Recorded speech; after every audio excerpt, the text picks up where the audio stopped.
you have a new book called The Suicide Solution: Finding Your Way Out of the Darkness. And I'd love to talk about, is suicide truly preventable in any individual? If someone who is listening either is having suicidal thoughts themselves or knows someone who is, how do we prevent suicide from happening?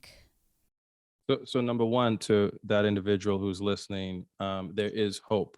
Yes, suicide is preventable. Yes, it is, irrespective of your situation. And in no way do I want to minimize anyone's situation. I've been working in this field long enough now that I know people have gone through things that we could never even imagine, right? That they don't even feel comfortable even fully discussing. So I know that there's so much that may impact someone's hope in just that baseline. But nevertheless, I do firmly believe that there's hope for anyone, and that's really one of the reasons we wrote this book. It's we need to look at things differently. We need to be educated in just how our brains work. We need to be open to have these discussions because if we choose not to have these discussions, unfortunately, then it stays hidden and it actually creates more fear and it creates more stigma to even this particular topic. There is hope. There are multiple ways to actually get to a place of wellness. And it's often actually is one of the reasons we use this finding your way out of the darkness. It's Mm. finding that guide and walking that path. It's not that it's a snap your fingers thing and you're just there. It's not one medicine, one magical supplement. It's not just one particular thing. It's a lifestyle that breeds and creates wellness. And so, what does this lifestyle look like? So it's intentional. That's the first part.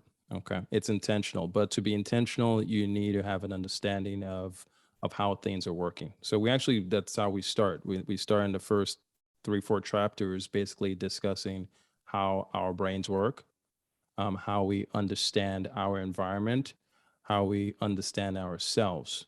We talk a little bit about the hardware element, like this brain part, and the things that can impact it. And this is actually such an important piece here. Your hardware, your brain biology can be what's making it hard for you to be happy. Okay, it doesn't mean that you're weak mentally.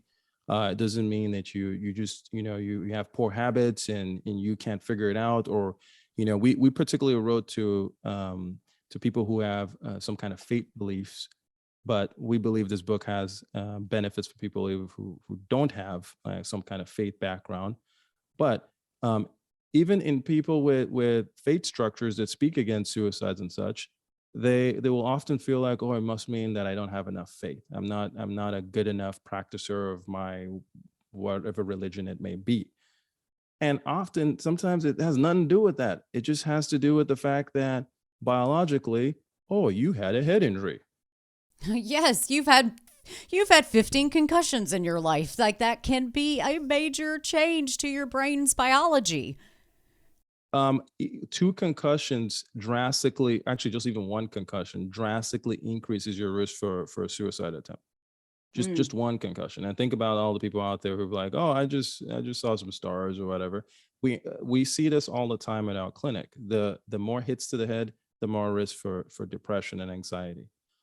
It changes the biology of the brain. It literally changes parts of your prefrontal cortex that help regulate your emotional brain, parts of your Hmm. prefrontal cortex that help weigh reward, that help figure out how to problem solve.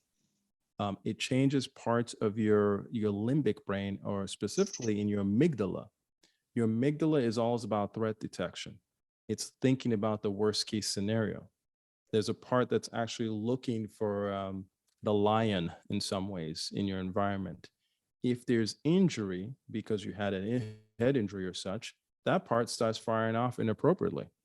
Mm-hmm. It starts looking for threat inappropriately, looking for too many lions in particular situations. And then it shows you the worst case scenario, which is death, Hmm. right? And you're like, why is my brain throwing this at me? Some people, it shows up as kind of these intrusive recollections, intrusive thoughts on death. Some It shows up more passively over time, or some it's a learned habit. They start thinking about this thoughts. But really, the management element of it starts with recognizing that, okay, there are parts that I need to work on. If I've been doing a great job on my faith practice, if I've been doing a great job on my diet, my exercise, and all these other pieces, I'm eating right, I've been doing therapy for years, but these thoughts keep coming up. We need to look at the biology, right? So that's actually one of the things we talk about in the book, about really doing a better job on understanding the biology of the hardware of the brain, the things that may have led to poor functioning or inadequate functioning.